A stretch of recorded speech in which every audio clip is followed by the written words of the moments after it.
Market में अगर आप ऑप्शन ट्रेडिंग करते हो तो कई बार ऐसा आपको लगा होगा या कई बार आपके साथ ऐसा हुआ होगा कि आपके सारे पैसे खत्म हो गए होंगे, आपके अकाउंट में पैसे जीरो हो गए होंगे, आप पूरी तरीके से फ्रस्ट्रेट हो गए होंगे। तो ऐसी स्थिति में आप अगर ट्रेडर हो तो आपको क्या करना चाहिए और क्या नहीं करना चाहिए, मैं आपको बताता हूँ। जब आपके पैसे पूरी तरीके से खत्म हो जाए, सबसे पहले दोस्तों आपको ये सोचना है कि ये जो मैंने पैसे दिए ये मैंने लर्निंग पे दिया, और यहाँ पर एक बड़ी चीज़ ये हो जाती है कि आपको सिर्फ उतने ही पैसे लगाने हैं जो पैसे आप सह सको।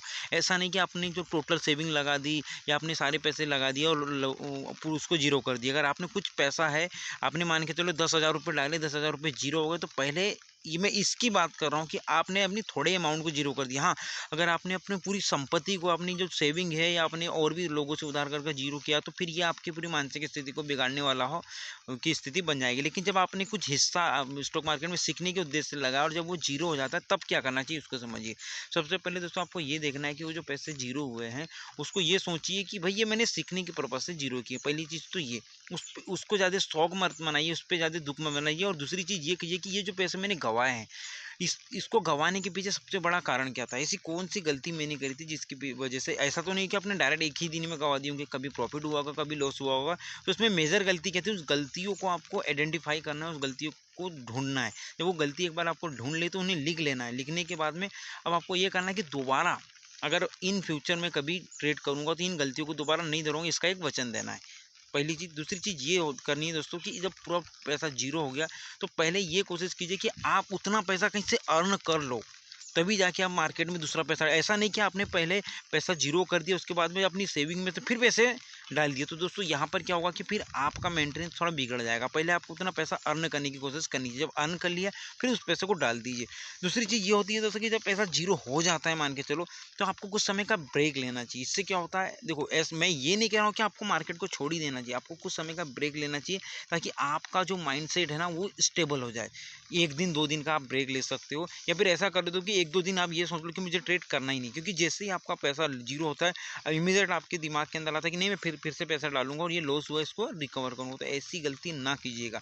जब एक बार पैसा लॉस हो जाए तो उसमें कुछ समय का ब्रेक लीजिए। ब्रेक लेने के बाद कोशिश कीजिए कि जो मैंने पहले बताया कि उन गलतियों को आइडेंटिफाई कीजिए, उन्हें लिखिए और दोबारा उन गलतियों को ना करने का कोशिश कीजिए। और दोस्तों जब आपके पास पैसा दोबारा आप डालते हो तो आपको ये ध्यान में रखना है कि अब आपने वो जो गलती आइडेंटिफाई करी उन्हें पूरी तरीके से अपने माइंड सेट में, जब आपको लगता है कि तैयार हो गया तब ही आप पैसे डालिए। ऐसा नहीं कि आपने सोचा कि हाँ मैं नहीं करूँगा और आपने डाल दिया और डालने के बाद में फिर तुरंत जाके आप वही गलतियाँ करने लगे। क्योंकि ओवर ट्रेडिंग या यू के लिए स्टॉप लॉस नहीं लगाना या बड़ा स्टॉप लॉस लगानी, ये मेजर गलतियाँ होती है जो नए ट्रेडर के लिए। तो रिस्क मैनेजमेंट, मनी मैनेजमेंट को आप जब फॉलो करना चालू कर लोगे तो भी आपको यही सोचना है कि अभी भी मैं मार्केट में दोस्तों सभी लोग लर्नर हैं, अभी एक्सपर्ट कोई नहीं हुआ है। तो इसलिए आपको ये सोचना है कि भाई मुझे धीरे धीरे करके सीखना है। सीखने के उद्देश्य से थोड़े पैसे और डालिए। अब देखिए कि ये पैसे, जैसे पहले पैसे आपने मान के 5 दिन में जीरो कर दिए, अगर जो फिर दोबारा आप उतने ही पैसे डालोगे उसको ये कोशिश कीजिए कि इसको कम से कम मैं 20 दिन में ख़त्म करूँगा, क्योंकि ख़त्म होना ही है।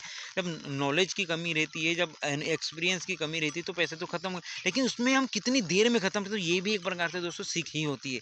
और ऐसा करके आप धीरे धीरे जब आपके पैसे को आप महीने भर होल्ड करते हो, फिर 2 महीने तक होल्ड करते हो, 4 महीने तक होल्ड करते हो, तो फिर धीरे धीरे आपका पैसा जो है दोस्तों प्रॉफिट आने लगेगा। जब प्रॉफिट आने लग जाए तो यहाँ पे एक्साइटेड नहीं होना है, मीडियम और अपने माइंड पर, अपने आप पर भरोसा करके ट्रेड करना है। तो आप जो है 6 महीने या साल भर के अंदर एक अच्छे खासे प्रॉफिटेबल ट्रेडर तो मैं नहीं कह सकता, लेकिन आप इतना है कि लॉस मेकिंग ट्रेडर से बाहर आ सकते हो और आप जो है थोड़ा थोड़ा पैसा यहाँ में कमाना लग जाओगे। दोस्तों ऐसी जानकारी के लिए मोटिवेशन और रिस्क मैनेजमेंट, मनी मैनेजमेंट और साइकोलॉजी से रिलेटेड वीडियो के लिए आप हमारे चैनल को सब्सक्राइब कर दीजिए, वीडियो को भी लाइक कर दीजिए। मिलते हैं नए वीडियो में नई जानकारी के साथ, तब तक के लिए जय हिंद, जय भारत।